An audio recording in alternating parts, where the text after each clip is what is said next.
बोलिए सत्यनारायण भगवान की जय। दूसरा अध्याय शुरू। सूत जी बोले, हे ऋषियों, जिसने पहले समय में इस व्रत को किया है उसका इतिहास कहता हूँ, ध्यान से सुनो।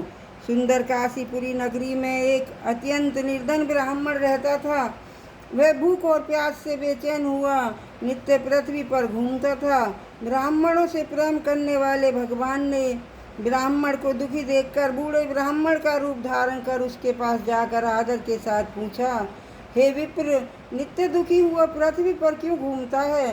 श्रेष्ठ ब्राह्मण बोला, मैं निर्धन ब्राह्मण हूँ, भिक्षा के लिए पृथ्वी पर फिरता हूँ। हे भगवान, यदि आप इसका उपाय जानते हो तो कृपा करके कहो।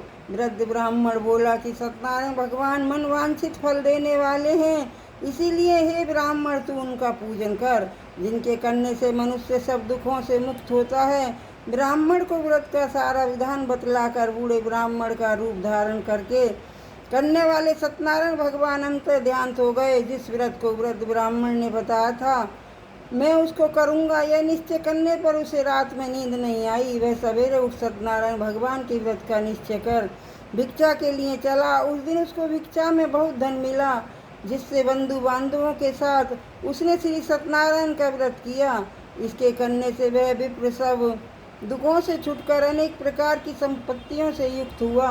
उस समय से वह विप्र हर मास व्रत करने लगा। इस तरह सत्यनारायण भगवान के व्रत को जो करेगा वह सब पापों से छूटकर मोक्ष को प्राप्त होगा। आगे जो पृथ्वी पर श्री सत्यनारायण भगवान का व्रत करेगा वह मनुष्य सब दुखों से छूट जाएगा। इस तरह नारद जी ने नारायण जी से कहा, हुआ यह व्रत मैंने तुमसे कहा, हे विप्रो, मैं अब और क्या कहूँ? ऋषि बोले, हे मुनीश्वर, संसार में उस विप्र से सुनकर किस किस ने इस व्रत को किया है, हम सब सुनना चाहते हैं। इसके लिए हमारे मन में श्रद्धा है। सूत जी बोले, हे मुनियों, जिसने इस व्रत को किया है वह सब सुनो। एक समय एक विप्र धन और ऐश्वर्य के अनुसार बंधु बांधवों के साथ व्रत करने को तैयार हुआ। उसी समय एक लकड़ी बेचने वाला बूढ़ा आदमी आया और बाहर लकड़ियों को रखकर विप्र के मकान में गया।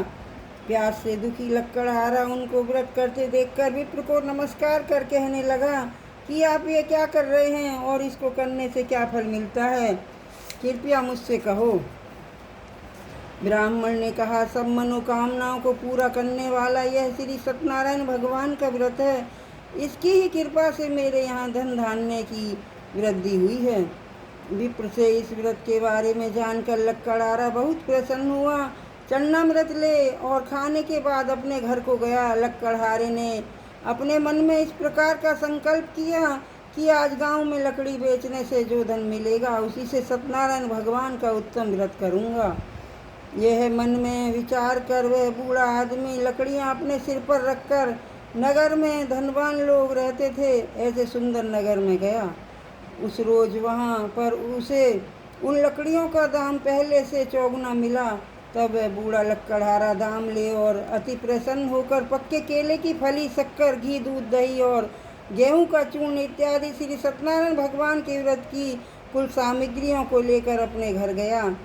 फिर उसने अपने भाइयों को बुलाकर विधि विधान के साथ भगवान का पूजन किया और व्रत के प्रभाव से वह बूढ़ा लकड़हारा धन, पुत्र आदि से युक्त हुआ और संसार के समस्त सुख भोग कर वैकुंठ को चला गया।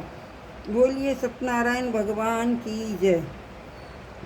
श्रीमन्नारायण नारायण नारायण, भजमन नारायण नारायण नारायण, श्रीमन्नारायण नारायण नारायण, लक्ष्मी नारायण नारायण नारायण, भजमन नारायण नारायण नारायण।